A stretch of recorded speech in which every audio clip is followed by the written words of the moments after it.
आज शैला रशीद जी अपने फादर के ऊपर एलिगेशंस लगा रही हैं और उसके फादर शैला रशीद जी के ऊपर एलिगेशंस लगा रहे हैं। शैला रशीद कहती हैं कि वो उनके फादर जो है उनकी मदर को मारते थे, पीटते थे, तंग करते थे। अब वो कह रहे हैं कि ये स्पॉन्सर्ड है, शैला रशीद जो है वो स्पॉन्सर्ड है। मैं तो साफ तौर पे एक ही बात पे बात खत्म करना चाहूंगा, जो शैला रशीद है ऐसे लोगों को चुनाव के अंदर सिर्फ पोलराइजेशन के लिए गवर्नमेंट इस्तेमाल करती है। बीजेपी को देख लीजिए, आज भारतीय जनता पार्टी का सबसे बड़ी एक चीज है कि वो पोलराइजेशन करते हैं। बीजेपी को देख लीजिए, आज भारतीय जनता पार्टी का सबसे बड़ी एक चीज है कि वो पोलराइजेशन करते हैं। यहाँ पर जो स्टेटहुड है उसकी लड़ाई हम शुरू से लड़ रहे हैं। बुखारी साहब पिछले 8 महीने से लड़ रहे हैं, उनके साथ जितनी भी यहाँ पर टीम है लड़ रही है और आने वाले समय के अंदर हम स्टेटहुड के लिए लड़ाई लड़ते रहेंगे जब तक कि हमें यहाँ पर स्टेट वापस नहीं मिलती। 4G आज देखिए दूर दराज गांव के अंदर 4G का एक बहुत जरूरी चीज है। आज 5G का जमाना चल रहा है, लोग दुनिया कहीं की कहीं जा रही है। अब इन्होंने 2 डिस्ट्रिक्ट के अंदर यहाँ पर 4G को ऑन किया है, तो जम्मू के अंदर 4G ऑन करते क्या प्रॉब्लम है? अभी थोड़े दिन पहले यहाँ अनुराग ठाकुर जी को मैंने देखा, बीजेपी के यहाँ पर आकर, जो यहाँ पर MOS है गवर्नमेंट ऑफ इंडिया के, यहाँ पर बैठे हुए हैं। वो कह रहे थे कि हम जल्द बहाल करेंगे। फिर रविंद्र रैना जी यहाँ पर बयान देते हैं कि जो 4G मांगेगा वो वहां पर देशद्रोही है। तो देश का होना या देशद्रोही होना यह भारतीय जनता पार्टी डिसाइड करेगी क्या? नमस्कार, NH1 न्यूज़ में आपका स्वागत है। मैं हूं रंजीत ठाकुर।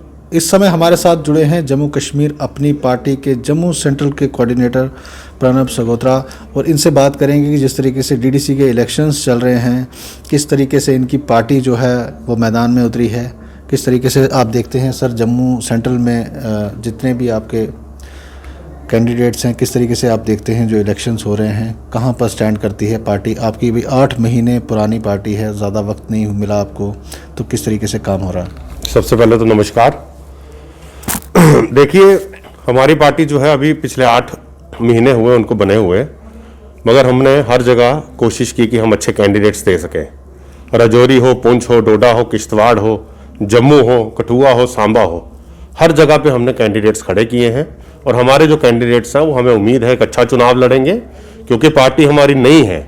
इसलिए जो हमारे कैंडिडेट्स हैं वो फील्ड में जा रहे हैं, मैन टू मैन मार्किंग कर रहे हैं, लोगों के पास अच्छे तरीके से अपील कर रहे हैं। हमारी पार्टी का जो एजेंडा है, चाहे उसमें स्टेटहुड हो कि जम्मू को स्टेटहुड मिलना चाहिए, 4G की जो एक बहुत बड़ा मुद्दा युवाओं का है, उस मुद्दे के ऊपर भी हम बात कर रहे हैं।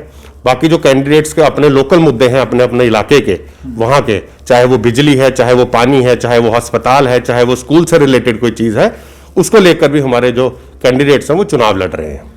तो किस तरीके से देखते हैं आप, जब बड़े बड़े कैंडिडेट्स इस समय देख रहे हैं, जो पुराने मंत्री हैं, MLAs थे, वो इस समय जो है इलेक्शन लड़ रहे हैं, तो कितना मुश्किल रहता है नई पार्टी के लिए, और जो नया यूथ फेस है उसको कितना मुश्किल रहता है चैलेंज देना? देखिए, ये तो साफ तौर पर है कि जब भी कोई नई पार्टी लॉन्च होती है तो उसको एक वक्त लगता है आहिस्ता आहिस्ता आहिस्ता लोगों के बीच में जाने में।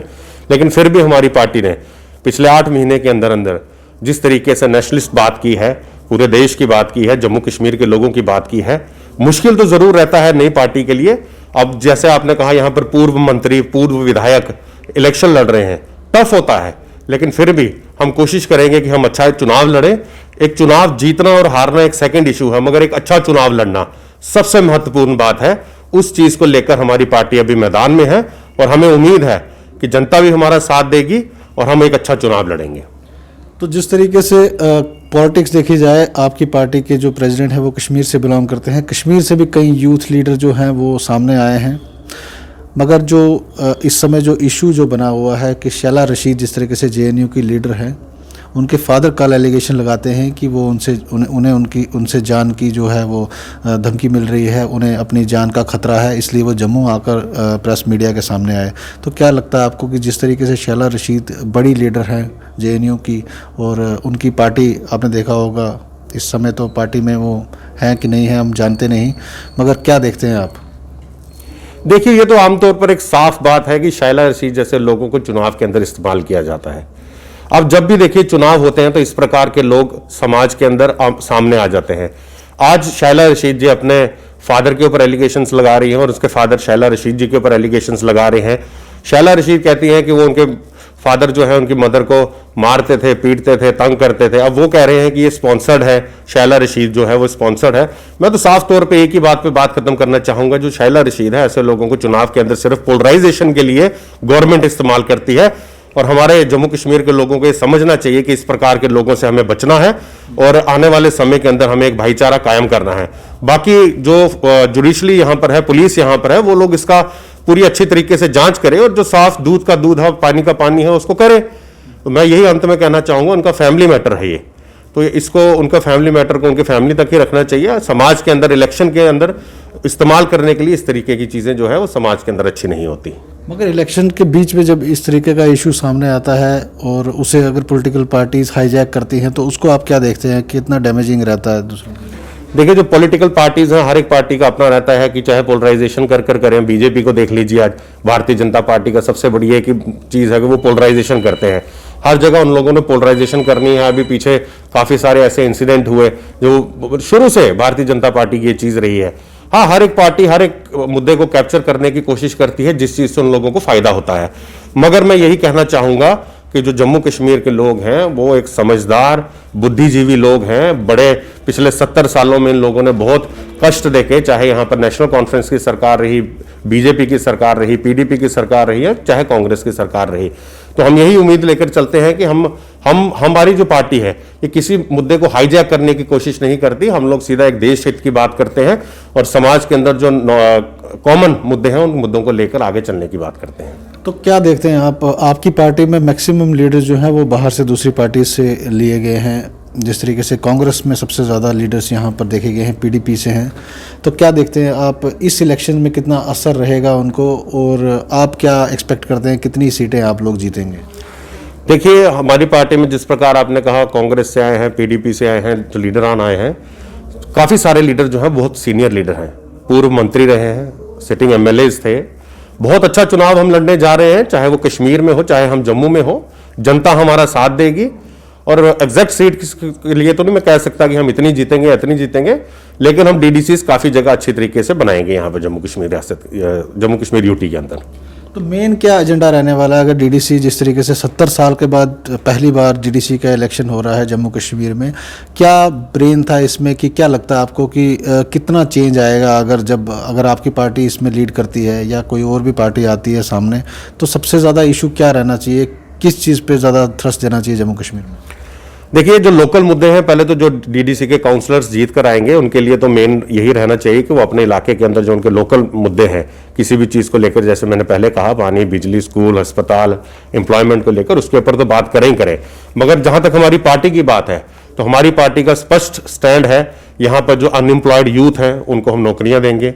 यहाँ पर जो स्टेटहुड है उसकी लड़ाई हम शुरू से लड़ रहे हैं, बुखारी साहब पिछले 8 महीने से लड़ रहे हैं, उनके साथ जितनी भी यहाँ पर टीम है लड़ रही है और आने वाले समय के अंदर हम स्टेटहुड के लिए लड़ाई लड़ते रहेंगे जब तक कि हमें यहाँ पर स्टेट वापस नहीं मिलती। 4G, आज देखिए दूर दराज गाँव के अंदर 4G का एक बहुत जरूरी चीज है। आज 5G का जमाना चल रहा है, लोग दुनिया कहीं की कहीं जा रही है।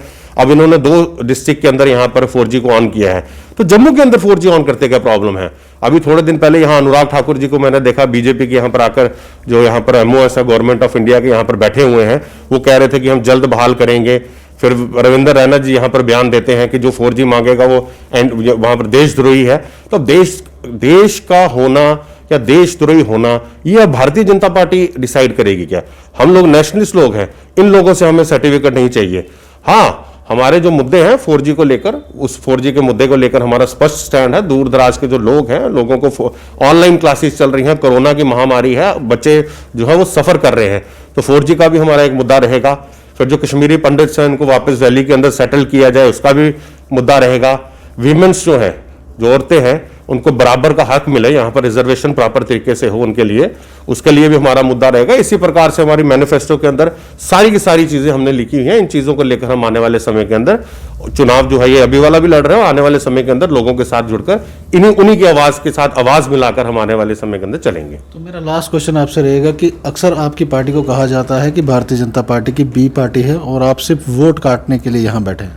देखिए, ये तो भारतीय जनता पार्टी वाले ही सिर्फ रिमर्स फैला रहे हैं। हमारे जो अध्यक्ष हैं पार्टी के जम्मू कश्मीर के, बुखारी साहब, उन्होंने स्पष्ट अभी 2-3 दिन पहले आपने उनका बयान देखा होगा, उन्होंने एक साफ बयान देखा है कि ये एक प्रोपोगंडा है, जो यहाँ पर गुपकार अलायंस बना है या भारतीय जनता पार्टी है, इनकी तरफ से एक प्रोपोगंडा है कि ये बी टीम है। उनके कहने से बी टीम कैसे होगी? यहां पर अगर 15-16 सिटिंग एमएलएज आए हैं, बाकी पार्टीज के कई general secretary, district presidents, senior leader, youth leaders आए हैं, तो उनके कहने से हम बी टीम नहीं हो जाएंगे। हमारी लड़ाई जो है वो बिल्कुल जारी रहेगी। जो यहां पर जम्मू कश्मीर के लोगों के साथ भेदभाव करेगा, चाहे वो भारतीय जनता पार्टी है, उनके खिलाफ भी हम सड़कों पर उतरने से पीछे नहीं हटेंगे। और यहां पर जो लोग डिवाइड एंड रूल की पॉलिसी कर रहे हैं, उनके खिलाफ भी हम लड़ेंगे। ये सिर्फ भारत इन लोगों की तरफ से प्रोपोगंडा है, ऐसी कोई बात नहीं है। जो पार्टी अध्यक्ष ने हमारे क्लियर कर दिया, हम लोग सिर्फ क्लियर कह रहे हैं, ये लोग सिर्फ इन लोगों को खतरा हो गया जम्मू कश्मीर अपनी पार्टी से कि ये लोग थोड़ा अच्छा करने जा रहे हैं, जल्दी से यहां पर लोग मर्ज हो रहे हैं, अच्छे अच्छे लीडर यहां पर जुड़ रहे हैं। इन चीजों को लेकर ये लोग एलिगेशंस लगाते हैं सिर्फ। और मैं यहां पर आवाम के साथ, जो जम्मू कश्मीर की जनता है, नौजवान है, माता है, बहनें हैं, बुजुर्ग हैं, नौजवान जितने भी हैं, मैं उनसे यही अपील करूंगा कि इन लोगों के जो फेक प्रोपोगंडे हैं उनसे बचें। इन लोगों ने बहुत झूठे वादे किए हैं, जमीनी स्तर के ऊपर ये लोग खत्म हो चुके हैं। आप लोगों का साथ रहेगा तो आने वाले समय के अंदर हम एक अच्छा काम करेंगे। जहां 70 साल आपने इन लोगों को देखा है, वहां पर एक मौका जम्मू कश्मीर अपनी पार्टी को भी देकर देखिए। हम बिल्कुल आप लोगों के वादों के ऊपर खरे उतरेंगे। तो ये थे हमारे साथ प्रणब सगोत्रा, ये सीनियर नेता हैं जम्मू कश्मीर अपनी पार्टी के, और उनका कहना है कि जिस तरीके से एलिगेशन लगाए जाते हैं कि इनकी पार्टी जो है वो भारतीय जनता पार्टी की बी टीम है, और इन्होंने क्लियर किया कि ऐसा कुछ भी नहीं है, ये सिर्फ प्रोपेगेंडा है। और आने वाले दिनों में इनकी पार्टी इलेक्शंस में, डीडीसी इलेक्शंस में बहुत अच्छा काम करने वाली है। आप जुड़े रहे NH1 न्यूज़ के साथ।